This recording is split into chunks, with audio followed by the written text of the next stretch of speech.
আসলে দুই বন্ধু আমরা স্কুলে আমরা একসাথে পড়াশোনা করেছি, কলেজ এবং ইউনিভার্সিটি। তারপর শেষ পর্যন্ত ও থাকে গ্রিন রুট, আমি থাকি ইন্ডিয়া রোড। তারপর আমরা একদিন ঘুরতে ঘুরতে আমরা আসলে মনে হচ্ছিল আমরা একটা প্লেট দেখি। তখন আমরা দুই বন্ধু বলে, ঠিক আছে আমার ছেলেমেয়েরা তো সব বড় হয়ে যাচ্ছে, আস্তে আস্তে ওরা চলে গেলে আমরা দুই বন্ধু এখানে সকালবেলা হাঁটবো, একসাথে আমরা কাটাবো। এইভাবে আসলে আমরা এডিসন হাট করে আমরা এডিসনের ফ্যামিলির সাথে আমরা আসলে অ্যাটাচ হওয়া আর কি। আমার কোনো প্ল্যানই ছিল না, ওর সাথে প্ল্যান দেখতে গেছি।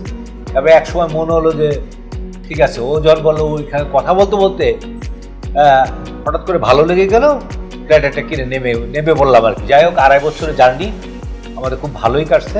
এখন যদি আমরা থাকতে পারি দুই বন্ধু একসাথে, সেটাই। আমরা এডিসন সম্পর্কে তখন জানতাম নাকি, কিন্তু যখন আস্তে আস্তে তাদের সাথে দিন দিন যখন অ্যাটাচ হচ্ছিলাম, তখন আস্তে আস্তে ওদের সঙ্গে আমাদের একটা ভালো একটা ইমপ্রেশন গ্রো হলো আর কি। দেখি না আমরা যা আমাদের এক্সপেকটেশন তার চেয়ে বেশি তারা আমার অ্যাডভান্স কাজগুলো করছিল। হ্যাঁ, তখন তো করোনার সময় তো সমস্ত কিছু কোনো বন্ধ, কিন্তু এডিসনের কাজ কিন্তু বন্ধ হয় না, কিন্তু তারা কিন্তু তাদের কাজগুলো করার শেষ করে চালিয়ে যাচ্ছে। প্রজেক্ট হ্যান্ড ওভার করার যে একটা তাদের একটা গোল ছিল, যে টাইমটার মধ্যে, সেটা কিন্তু তারা করতে পেরেছে। এবং আমরা যখন যখন আস্তে আস্তে কমপ্লিট হলো, তারপরে এই মাল ম্যাটেরিয়ালগুলো দিয়েছে, ইকুইপমেন্টগুলো দিয়েছে, আলহামদুলিল্লাহ মোটামুটি ভালো দিয়েছে। আর সবচেয়ে বড় কথা হলো, ওনারা যারা যেখানে ফ্ল্যাটগুলো সেট করেছে সবাই ওরা দেখলাম যে মোটামুটি স্ট্যান্ডার্ড, মানে তারা সবাই ভালো সুশিক্ষিত লোকজন।